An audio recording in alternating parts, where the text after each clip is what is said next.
Que el Señor nos siga bendiciendo, hermano, en esta mañana. ¿Se escucha? Sí.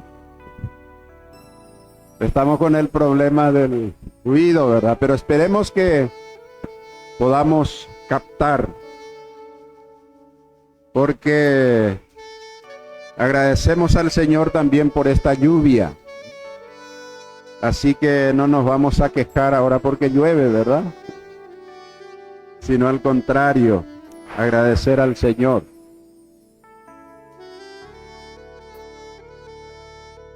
Acabamos de pasar nada más la semana pasada lo que se dio a llamar la Semana Santa. Y el domingo pasado se recordaba, se celebraba la resurrección del Señor Jesucristo. Y habíamos hablado en el culto de la semana pasada, en el culto del domingo pasado, acerca de evidencias de la resurrección. Y una de las evidencias más contundentes, como leímos en el Evangelio según San Juan, el testimonio de las personas, fue la tumba vacía. La tumba donde le habían puesto al Señor Jesucristo cuando Él murió en la cruz.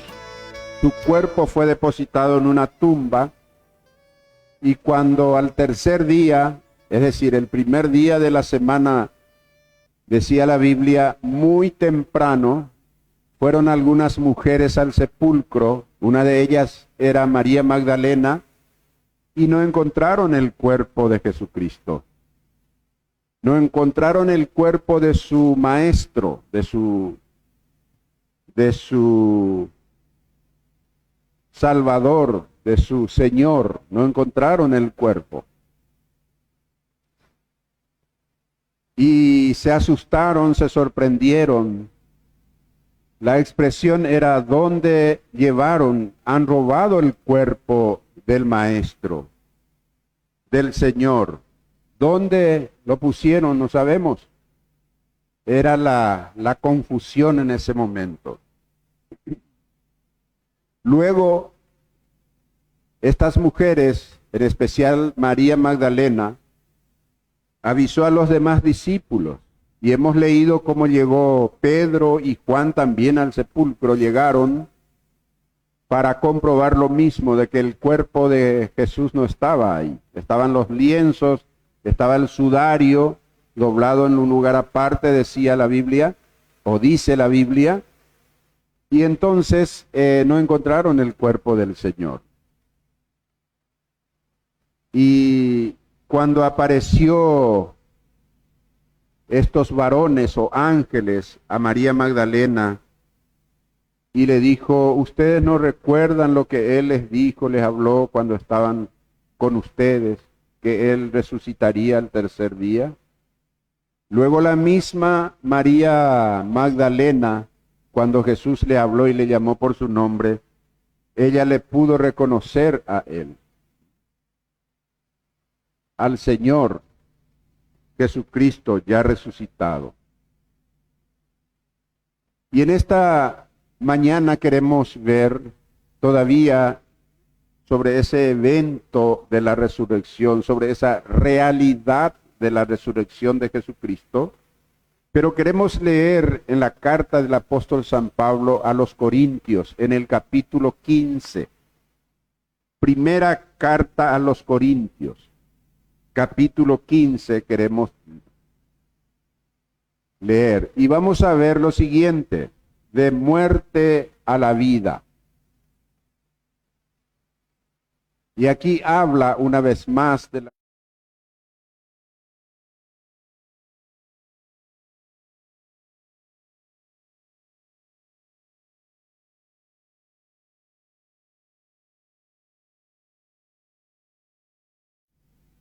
por todo lo que implica y por todo lo que el apóstol Pablo escribió aquí en su momento.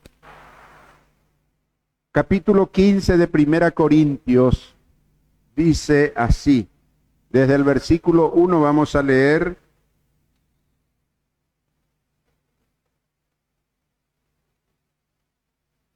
hasta el 14 primeramente. Dice así: además os declaro, hermanos, el evangelio que os he predicado, el cual recibisteis, en el cual también perseveráis, por el cual asimismo, si retenéis la palabra que os he predicado, sois salvos, si no creísteis en vano. Porque primeramente os he enseñado lo que asimismo recibí, que Cristo murió por nuestros pecados conforme a las Escrituras, y que fue sepultado y que resucitó al tercer día conforme a las Escrituras,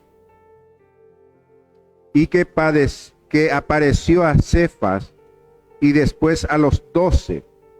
Después apareció a más de 500 hermanos a la vez, de los cuales muchos viven y otros ya duermen.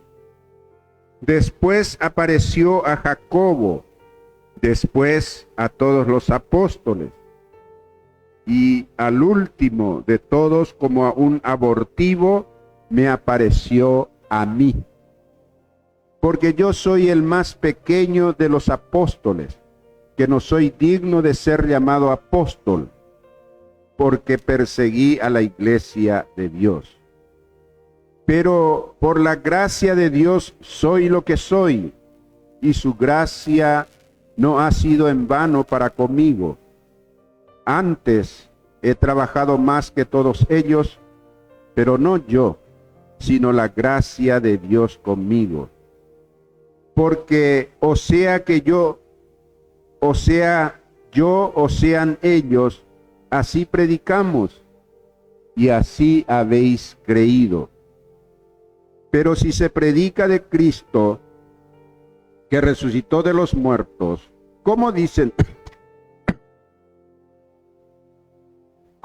algunos de vosotros que no hay resurrección de muertos?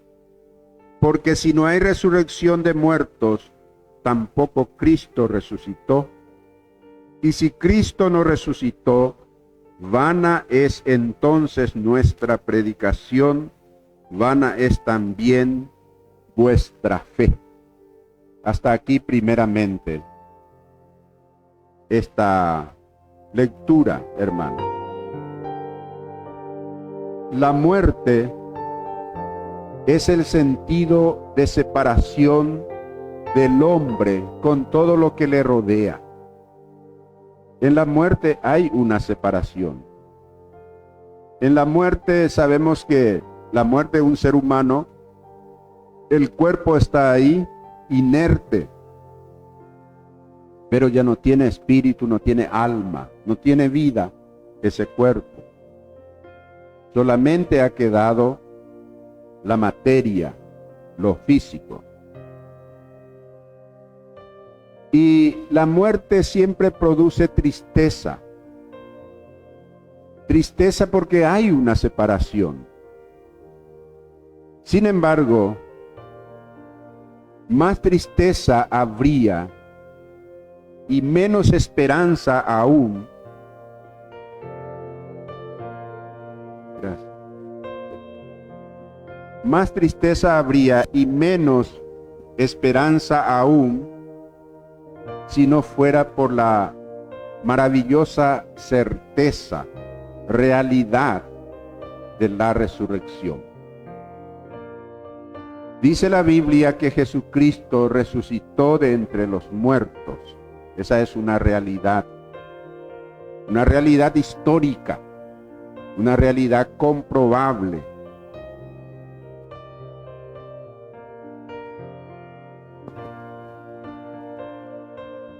Y entonces, esa es la verdad del mensaje cristiano. Dice aquí que si Cristo no hubiese resucitado, vana sería nuestra predicación, nuestras enseñanzas, vana nuestra creencia en Cristo. porque él vendría a ser como cualquier otro ser humano que murió y terminó ahí la historia de esa persona. Pero Cristo resucitó de entre los muertos. Y esta es la verdad que la iglesia desde el principio proclamó, amados hermanos. Incluso aquí nosotros encontramos en esta carta que el apóstol Pablo cita a testigos presenciales de esa resurrección, de que apareció a uno y a otro y a otros muchos. Él incluso dice, muchos de esos testigos presenciales viven todavía en el tiempo en que el apóstol Pablo, allá alrededor de los años 50 y tantos, 53 más o menos por ahí, se cree que fue escrita la carta a los Corintios. Es decir, que 50 años después, más o menos, de haberse producido la resurrección. Muchos fueron testigos presenciales, porque Él se presentó, Jesús se presentó resucitado a muchos hermanos. Aquí pone el número de 500 más o menos. Entonces, muchos de ellos, dice Pablo, en el tiempo en que él estaba escribiendo, todavía viven muchos de esos testigos. Obviamente los apóstoles en ese tiempo también estaban aún con vida. Los que presenciaron la resurrección de Jesús, como Juan, como Pedro, y todos los apóstoles, los 12, o sea, 11 sería, ¿verdad? Exceptuando a Judas Iscariote, que ya no estaba con ellos. Pero sin embargo fueron los testigos presenciales, y muchos de ellos vivían todavía. Y otros ya duermen, o sea que ya habían muerto ya físicamente como seres humanos. Y Pablo nombra a estos testigos para afirmar una vez más la resurrección de Jesucristo.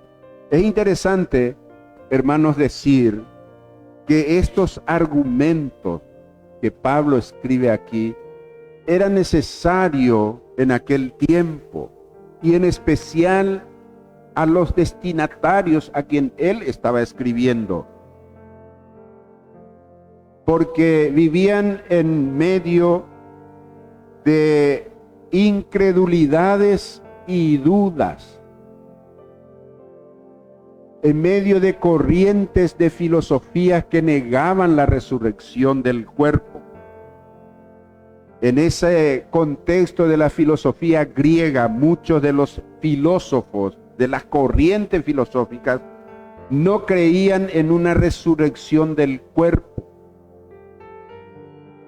porque ellos, su concepción de la vida era lo siguiente, más o menos resumiendo así, que el cuerpo era algo malo y que en ese cuerpo malo habita el espíritu. Todo lo espiritual es bueno, pero el cuerpo es malo. Entonces, muchos incluso de los convertidos dentro de la iglesia pensaban, dice, por eso en otra parte dice, muchos pensaban que la resurrección ya se realizó, hablando de la resurrección la resurrección espiritual nada más. Influenciado por estas filosofías griegas, no creyeron que el cuerpo pudiera resucitar. ¿Para qué? El cuerpo tiene que pudrirse y terminar ahí todo. No tendría que haber resurrección del cuerpo, según la filosofía de ellos, porque el cuerpo es malo. Entonces muchos incluso de los cristianos creían eso, de que por eso decían, muchos dicen, dice Pablo, que la resurrección ya se realizó, trayendo esas falsas enseñanzas influenciados por esas filosofías griegas, diciendo que la resurrección de la cual habla la Biblia es la resurrección espiritual. Obviamente que la Biblia dice que nosotros estábamos muertos en nuestros delitos y pecados. Y luego cuando conocimos a Jesús por medio de la fe, nos arrepentimos de nuestros pecados, tuvimos un nuevo nacimiento, y a eso le llamaban la resurrección. Antes estábamos muertos, ahora somos resucitados porque tenemos vida espiritual. En parte, eso es verdad cuando tenemos vida espiritual, pero incluso la Biblia, como vimos en la escuela dominical en esta mañana, no habla de una resurrección, habla de nacimiento, de nueva creación, ¿verdad? Espiritualmente cuando conocemos a Cristo. Pero por ahí iba la cosa. Ellos no creían por eso mucho. Por eso Pablo entendió la necesidad de escribirles y de citar incluso testigos presenciales. Y finalmente decirle, bueno, en realidad todo nuestro mensaje no sirve para nada, no tiene ningún sentido si es que Cristo en verdad no habría resucitado. Si es que Cristo no resucitó. Vana es nuestra creencia, nuestra fe, no sirve para nada. Si es que Cristo no resucitó. En conclusión, ¿verdad, hermanos? No solamente de esa corriente de los gentiles, es decir, del mundo de filosofía griega en aquel tiempo, gentiles, lo que no eran judíos, sino también los propios judíos. En el grupo judío había una corriente, una secta judía que era de los saduceos, y ellos no creían en la resurrección del cuerpo. Ellos negaban absolutamente la resurrección. Una vez que el ser humano muere, murió, terminó para siempre. Esa era su filosofía, o su enseñanza, o su teología, en fin. Entonces, estos grupos estaban influenciando y contaminando la sana enseñanza, la fe de los hermanos. Entonces el apóstol Pablo dice, además os declaro, hermanos, el evangelio que os he predicado, en el cual también recibisteis, en el cual también perseveráis, por el cual, o sea, por el mismo evangelio, asimismo, si retenéis la palabra que os he predicado, sois salvos. O si no, dice, creen en vano. Si es que realmente creen la predicación, y la predicación hablaba acerca del Cristo vivo, el Salvador, que murió, fue sepultado y resucitó al tercer día y está a la diestra del Padre, intercediendo por nosotros. Ese es el mensaje del Evangelio es un mensaje vivo, no acerca de alguien, de un buen maestro, de un profeta, en fin, de un siervo de Dios, de un sacerdote que vivió aquí en la tierra, que fue muy bueno, pero que después murió y terminó todo. No, el Evangelio de Jesucristo es vivo. Es palabra viva, eficaz, porque produce resultado en la vida de aquel que cree. Entonces, eso solamente puede provenir de alguien vivo, no de alguien que haya muerto. Dijimos el domingo pasado que la gran diferencia entre las grandes religiones y el cristianismo, o el cristianismo verdadero, radica en que esas grandes religiones tienen a sus ídolos, a sus profetas o a sus dioses muertos y necesitan hacer peregrinación todos los años, una vez al año, hasta la sepultura, a visitar la sepultura y a rezarle y a rendirle culto, a rendirle veneración para recibir algún tipo de gracia nuevamente. Es necesario que hagan porque su profeta, su Dios, está ahí. Visitan su tumba. Y la gran diferencia es que el cristiano, su Dios no está muerto, está vivo.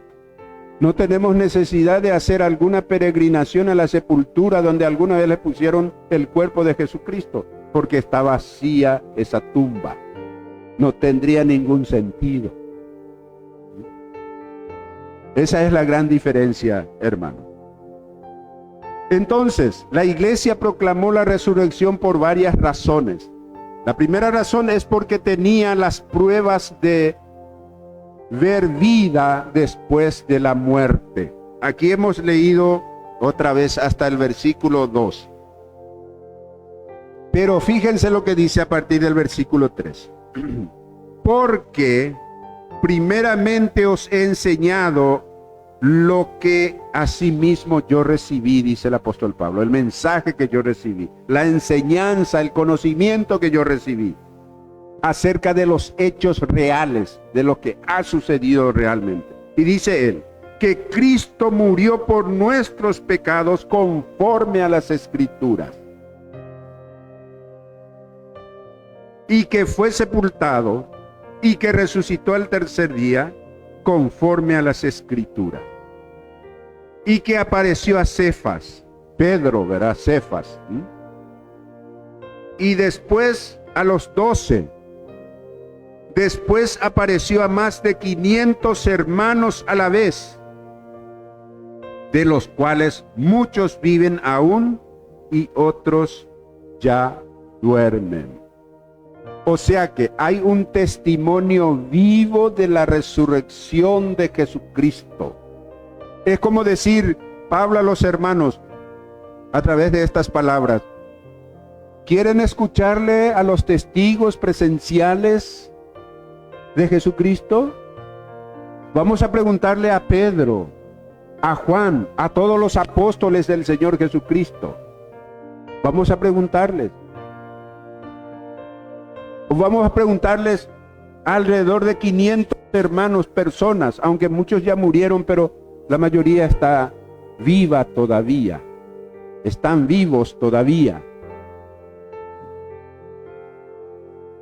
Vamos a preguntarle a ellos. ¿Quieren saber? De fuente directo, porque esto es lo que yo recibí, dice el apóstol Pablo. Tomé conocimiento de ello y de testigos directos. Y más adelante dice, por último, el Señor también me apareció a mí. Como si fuera poco. Él no le estaba dando una noticia solamente recibido de terceros, sino algo que él experimentó de manera personal. Jesús se le apareció en el camino a Damasco, a Saulo de Tarso. ¿Se acuerdan de ese evento? Cuando él se iba a Damasco con el propósito de perseguir a los cristianos, de esparcirlo a filo, a punta de espada. Perseguidor de la iglesia de Jesucristo. Y sin embargo, camino a Damasco, se quedó ciego porque le resplandeció una luz intensa que él no pudo soportar, que ningún ojo podía soportar, y cayó a tierra ciego. No veía más nada. Solo escuchó una voz que le decía, Saulo, Saulo, ¿por qué me persigues? Y nosotros podemos preguntarnos, ¿a quién estaba persiguiendo Saulo? A Jesucristo, persiguiendo a su iglesia, persiguiendo a los discípulos, persiguiendo a las personas que creían en Cristo. Entonces le dice, ¿por qué me persigues? Dura cosa te es dar patadas contra el aguijón. Una comparación, hermanos, una figura que nos imaginamos. ¿Quién de nosotros daría una patada contra un aguijón o algo puntiagudo o algo hiriente? ¿Irías a patear? No, ¿verdad? ¿Qué significaba eso? Que si pateamos esa cosa puntiaguda, lo único que vamos a salir perjudicados somos nosotros. El que patea, el que da una patada. Saulo, lo que estás haciendo es algo porque te estás perjudicando a ti mismo. Es dar coces, patadas contra el aguijón. Y ahí Saulo preguntó: ¿quién eres, Señor? Esto, hermano, esta pregunta de Saulo de Tarso era solamente para que en ese momento pudiera haber un testimonio vivo dándose la respuesta a esta pregunta, porque Saulo ya sentía de quién era la voz. O si no, no habría él pronunciado la palabra Señor. ¿Quién eres, Señor? Yo soy Jesús, a quien tú persigues. Dura cosa te es dar patada contra el aguijón. Y la segunda pregunta de Saulo fue una pregunta revelando ya su entrega, su rendición, su reconocimiento de que Jesús, el Jesús resucitado, el Jesús vivo, es el que le había hablado cuando dijo: ¿qué quieres que haga, Señor? Yo soy Jesús, a quien tú persigues. Señor, ¿qué quieres que yo haga? Hermanos, una pregunta que implica sumisión, rendición, reconocimiento de alguien absolutamente superior, soberano. ¿Qué quieres que haga, Señor? Y por eso él da testimonio. Por último, dice él, me apareció a mí como a un abortivo, o sea, quiere decir fuera de tiempo. Ya han pasado el tiempo, los tiempos, cuando Jesús se le apareció, el Cristo vivo, el Cristo resucitado, el mismo que Juan, que Pedro, que los apóstoles, que las mujeres vieron. El mismo Jesús se le aparece en el camino a Damasco, a Saulo de Tarso. Más adelante, Dios le cambió el nombre para ser Pablo, el misionero, el predicador. Es conocido después.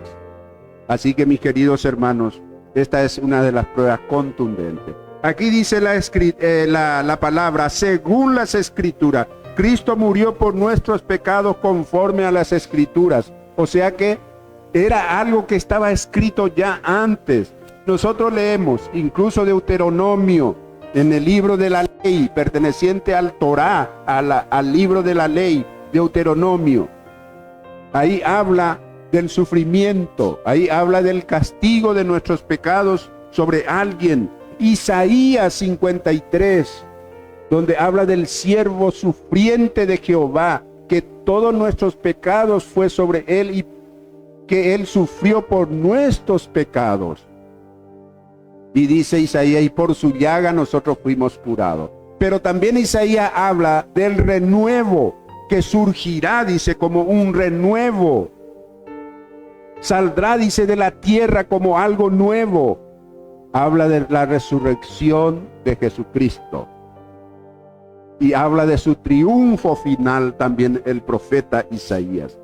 Por eso, aquí dice Pablo, escribiendo, que murió por nuestros pecados conforme a las Escrituras, que fue sepultado y resucitó al tercer día conforme a las Escrituras.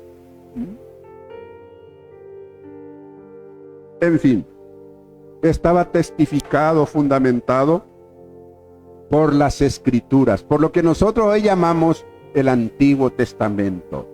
Hablaba del sacrificio de Jesucristo, de su sepultura y de su resurrección. O sea que habla las Escrituras de esto.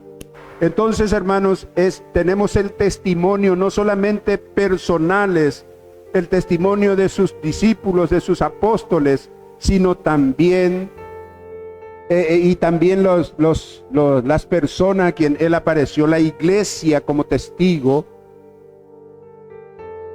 sino también tenemos el testimonio de las Escrituras que corroboran el hecho de la resurrección de Jesucristo. Así que también dice aquí el testimonio de Pablo, de manera puntual y específica. A mí me pareció, dice él.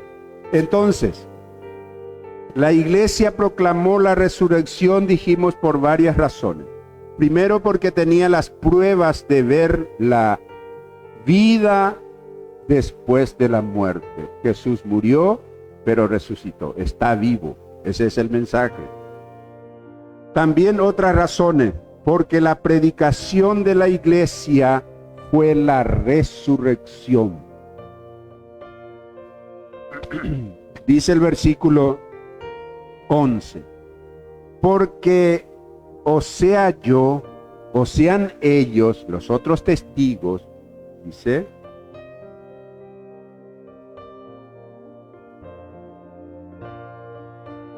y o sean yo, o sean ellos, así predicamos y así habéis creído. Predicamos al Cristo resucitado. Dijimos en esta mañana en la escuela bíblica dominical, también vimos por las Escrituras, que el Espíritu Santo, que vino como cumplimiento de la promesa de ese Cristo resucitado, cuando Él partió, subió a los cielos, después de pocos días vino el Espíritu Santo para quedarse, y el Espíritu Santo obra, convenciendo al pecador de pecado, de justicia y de juicio. Y esa era la predicación. ¿Y de qué servía predicar acerca de un profeta muerto? Acerca de una persona que murió y terminó todo. Así pensaron muchos de los judíos y dijeron, bueno, este también pasará como muchos otros vinieron y después murió y terminó su filosofía, terminó su enseñanza. Nadie más se recuerda de esa persona. Pero con Cristo se equivocaron. Fue diferente, porque Él resucitó de entre los muertos. Y estos ustedes han creído, dice el apóstol Pablo. Así predicamos al Cristo resucitado. Para la salvación de una persona es necesario que esa persona nazca de nuevo por la fe en el Cristo resucitado, que es el único y suficiente Salvador. Él dijo, he aquí yo os doy vida eterna. El que cree en mí no morirá, dice, eternamente. Todo aquel que vive y cree en mí no morirá eternamente, dijo Jesús.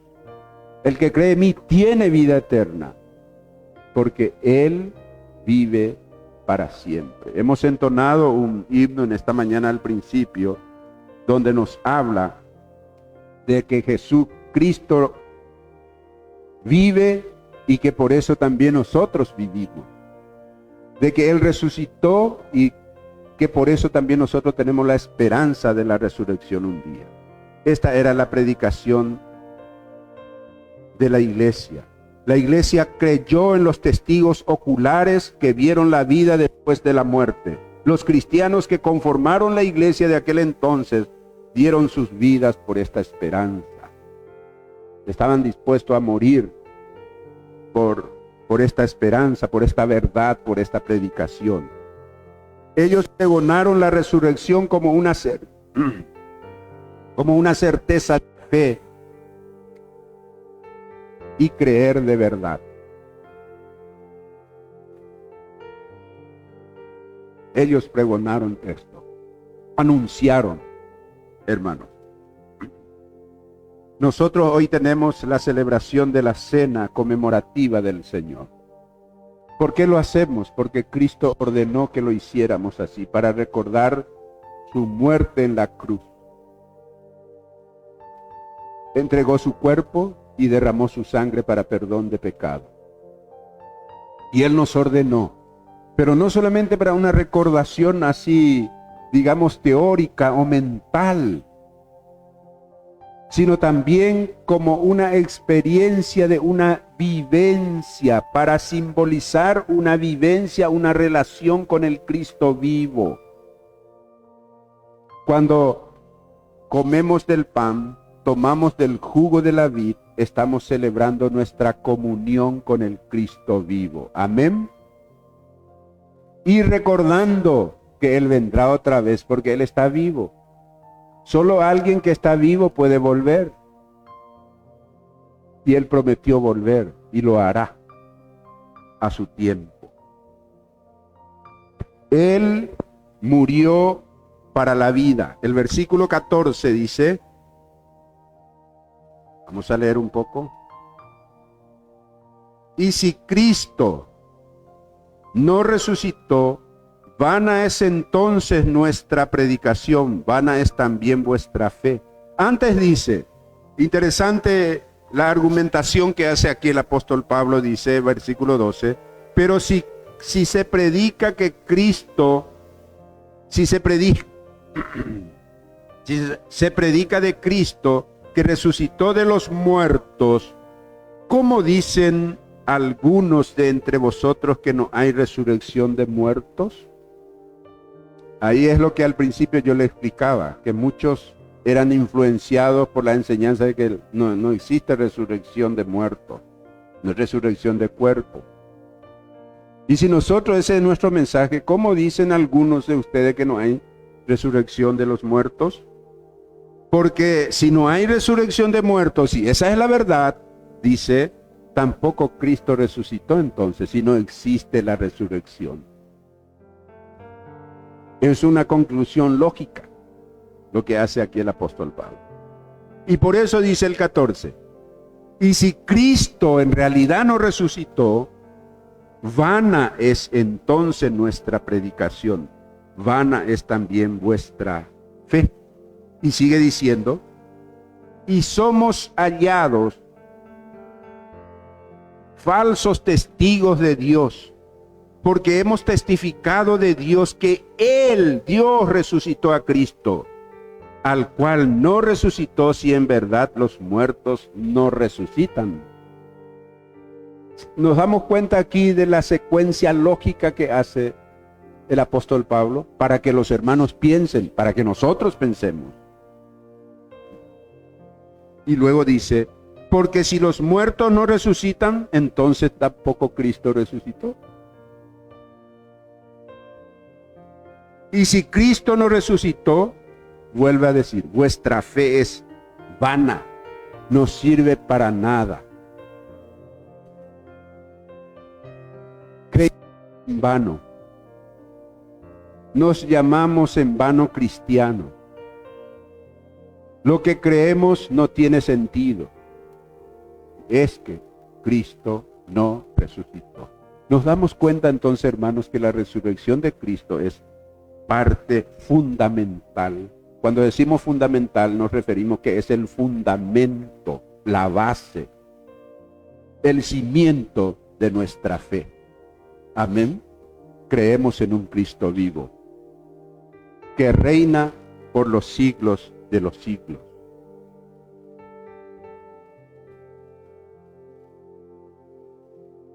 Y si Cristo no resucitó, vana es vuestra fe es vana. Aún estáis en vuestros pecados. ¿Quién nos limpió? ¿Quién nos perdonó si es que Cristo no resucitó? Él lo hizo porque Él está vivo. Él derramó su sangre, dio su cuerpo por nosotros, hermanos. Derramó su sangre para perdón de pecado. Así que, porque se muere para la vida, Cristo resucitó para darnos vida eterna, así como Él es eterno. Amén. El mejor argumento de la resurrección es la misma experiencia de resurrección de Jesucristo. La resurrección de Jesús entonces implica vida. En Él tenemos vida y vida en abundancia. Cristo resucitó, hermanos, para resucitar también consigo un día al pecador arrepentido. A todos nosotros, cuando muramos, cuando pasamos de este cuerpo que vuelve a la tierra, dice la Biblia, un día resucitaremos con un cuerpo glorioso, así como Cristo resucitó, cuando Él venga en su gloria. Y esa es nuestra seguridad, nuestra esperanza. Nuestra fe no es en vano, porque creemos en el Cristo resucitado. Ese es un argumento poderoso para que nosotros podamos vivir esa esperanza. No se trata de cuestiones de religión. Los más religiosos fueron los que ajusticiaron a Cristo en la cruz. Lo crucificaron, lo sepultaron. Para ellos ahí terminó la historia. Ya está, ya crucificamos, ya terminó. Pero para nosotros continúa porque Cristo resucitó. Y para los religiosos es nada más eso. Los más religiosos fueron los que hicieron eso. Pero nosotros tenemos vida y vida en abundancia por medio de que Jesucristo vive y reina por los siglos de los siglos. Amén. Hermanos, que este sea el fundamento de nuestra fe. No dudemos que nuestro Redentor vive para siempre y que vendrá otra vez y que también, así como Él resucitó, nos resucitará de entre los muertos un día para vivir eternamente con Él en el cielo. Amén. Oramos. Padre, te alabamos en esta mañana una vez más, Señor. Gracias por tu palabra que nos enseña, que nos instruye, que nos alienta, que nos da esperanza y seguridad. Pero gracias especialmente por Jesucristo nuestro Señor, quien resucitó de entre los muertos para darnos esperanza y seguridad de vida eterna. Señor, gracias. Ayúdanos a comprender esta realidad, esta verdad, y a vivir según esta verdad, según esta realidad. Somos perdonados de nuestros pecados porque Jesucristo ofreció su cuerpo, derramó su sangre por nosotros, Padre, y nos dio la esperanza de la resurrección cuando Él mismo resucitó de entre los muertos. Gracias por estas contundentes verdades. Gracias por esta tu palabra eterna. Nos encomendamos en tus benditas y poderosas manos, en el nombre de Jesucristo, nuestro Señor y Salvador. Amén.